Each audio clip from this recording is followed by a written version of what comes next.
All right, homelessness crisis in America. Problems in 2024 followed us in 2025. How wonderful. How wonderfully terrible. So, folks, of all the networks to really talk about this, let's give it up for our friends at Fox News.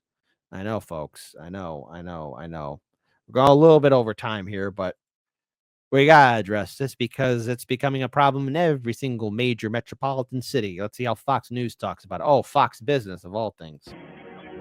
Unaffordable housing, high cost of living, and a surge in illegal migrants pushing the U.S. homeless crisis to another record high as we enter the new year. The Department of Housing and Urban Development releasing its latest snapshot of homelessness across the nation, showing an 18% increase since last year, with more than 770,000 people experiencing homelessness on a single night. That is the biggest number since HUD started issuing that report back in 2007. Now, some of the few cities where the homeless number decreased were Dallas, Texas, and amazingly, Los Angeles. Here to react is homeless advocate and drug counselor Kevin Dahlgren. Kevin, great to see you. I just checked out your ex post, some extraordinary stuff there. One where you're saving somebody who had a fentanyl overdose, and you know it's happening everywhere. I mean, it may be improving in some cities, but it does remind me of the crisis we faced in the 80s, and that was, I wouldn't say solved, but to a large extent it changed for the better under Rudy Giuliani, which is because he had a. Did it change better under Rudy Giuliani? No, it did not. Hey, New York audience, New York City audience specifically, my friends that do this, it's care the way in, because I know here in Chicago, we got a homelessness crisis that's been happening under Daley Jr., Rahm Emanuel, Lori Lightfoot, and surprise, surprise, Brandon Johnson himself, who's probably more hated than Lightfoot. And the fact that you could pull that off says a lot, okay? I mean, my goodness, you got to be a professional to get that much hate. Formula. He sent out a cop with a social worker. They go to every homeless person they could find. The cop would tell them to move, and if they didn't, the social worker would tell them where to go and how he was going to be helped, how he was going to be helped with his drug or alcohol abuse problems, with his problems finding a job or whatever it was. Give him shelter in 4 squares. Is there any effort like that, the Giuliani method of having both a carrot and a stick go out together to try to solve it? Currently, no, but that was a very effective model. And that's something we should duplicate is, you know, as I say, you need to lead with compassion, but you need to also hold them accountable. What we've seen in the United States. I don't know why we got a homelessness crisis, because maybe it's because we're wasting our money on unnecessary wars and corporate and Wall Street and banking bailouts. You know, those kind of things in which are draining our treasury. We don't have anything to help our people. And you know, one leading cause of homelessness is actually medical bankruptcy. It's almost as if it's designed that way. Certainly in the last 4 years is that we enable the homeless to the point of dependency, and dependency is profitable. And what we need to do is we need to help them reach their fullest potential and hopefully help them become self-sufficient. And that is not happening. Yeah. So yes, I 100% agree. We need to be far more proactive with this approach to ending this humanitarian crisis, something we're absolutely not doing. Kevin, a lot of these people are plagued by mental illness. That's a huge issue. Drug habits and problems as well. Not enough funding to give them help. And even if there were, many of them sometimes will reject that help as well. So how do you manage that? Well, yeah, first of all, the big lie is that housing ends homelessness, when the reality is 80+% of every homeless person, it's addiction issues and it's mental health. Not to mention, a lot more homeless than people realize choose to live on the streets, which means housing isn't going to solve this because they simply won't accept it. Soul Construct, good friend of the show. 1 bedroom in New York City is $1,500. And I heard that number's getting higher and higher. Answer your question, then that's when, unfortunately, you have to use enforcement. At the end of the day, we want our sidewalks back. We want our parks back. And there needs to be JB Fun, who hosts an outstanding program. Please follow him on all of his social media. He's one of the few, dauntless few, that speaks truth to power and has been one of the leading voices on the challenging economic times that we are in. He's also contributed to the RBN, Revolutionary Blackout Network. JB, homelessness increased by 18.1% in 2024. There you go. Stuttered there for a second. Apologies for that. Let me try again. Homelessness increased 18.1% in 2024 and increased 12% in 2023. So from 550,000 to 770,000 over 2 years' time is almost a 50% increase.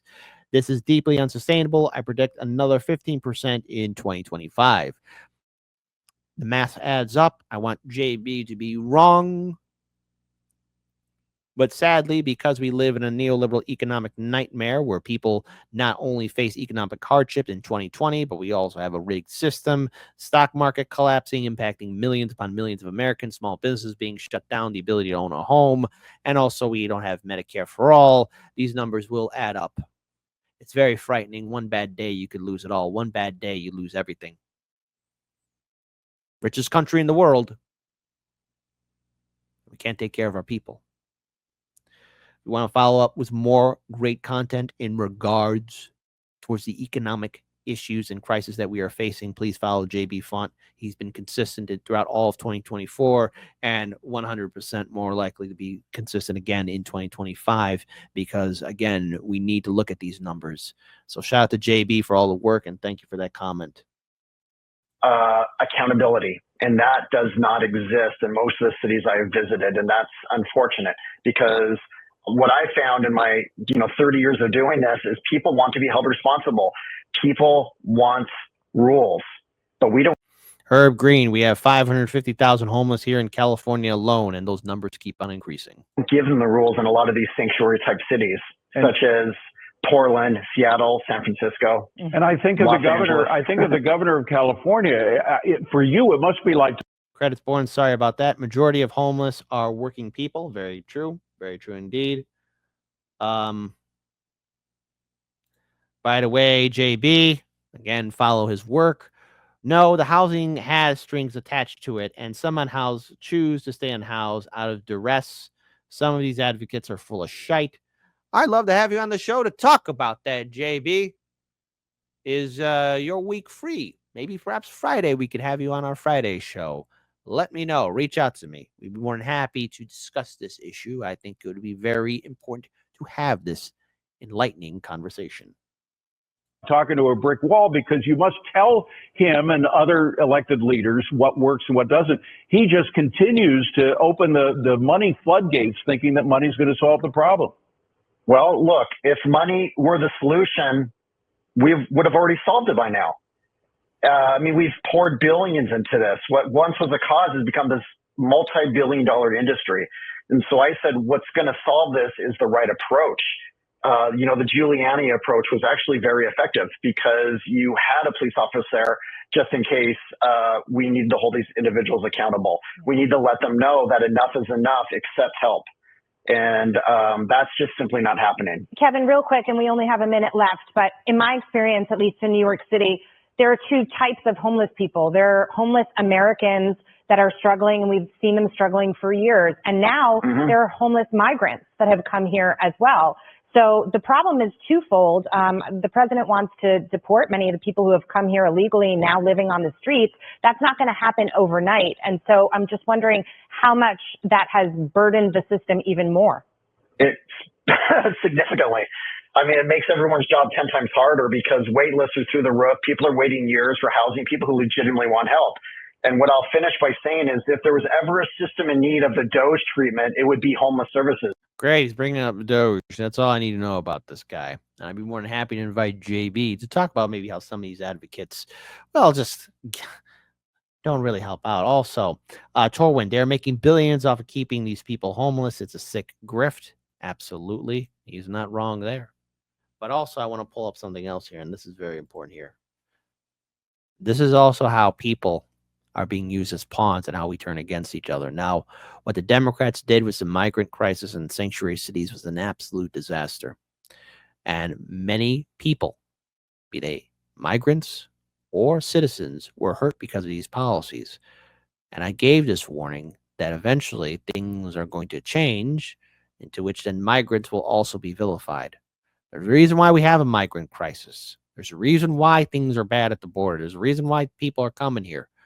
There's a reason why, always a reason why. People just don't do things out of the blue just because. There's a rhyme and reason, cause and effect. And right now, going into 2025, homelessness is still on the rise. Will we have the leaders that will fight for us? No. Through citizen ballot initiatives, through people actually stepping up and leading in their own way, we have to start taking care of each other. And yet, what does it tell you about all these Democratic and Republican lawmakers, too? Been in power for decades and haven't improved our lives. Wake up to reality. They're not going to help you because they want you to be down. They dance and drink because they believe you are weak.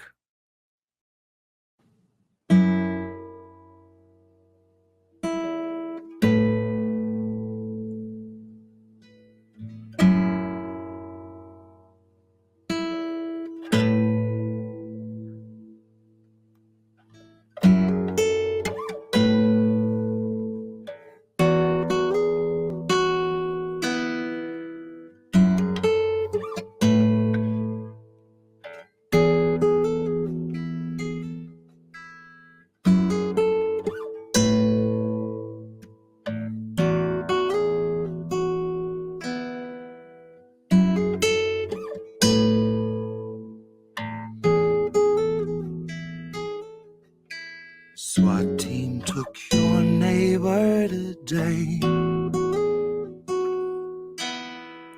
Watched them as they walked him away.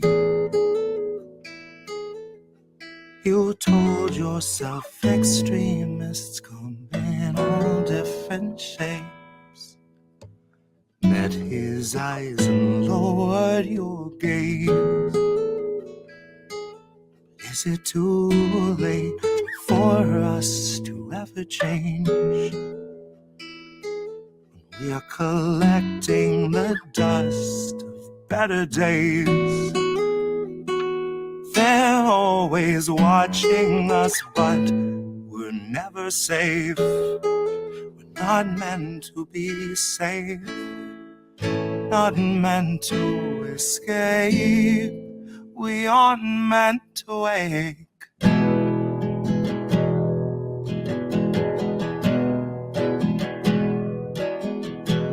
Sheriff stopped your daughter today. Pepper sprayed her twice in the face. He must have had good reason if he'd treat her that way. At least that's what they taught you to say. But is it too late for us to ever change? Once we're collecting the dust of better days, and they're always watching us, but we're never safe. We're not meant to feel safe, not meant to escape. We aren't meant to wake.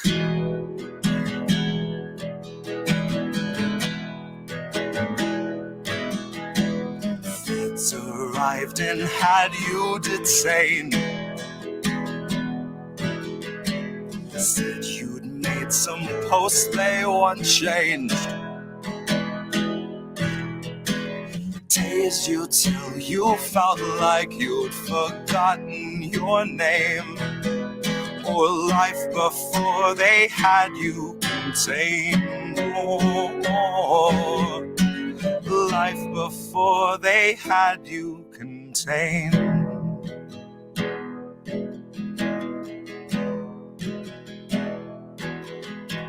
SWAT team took your neighbor today.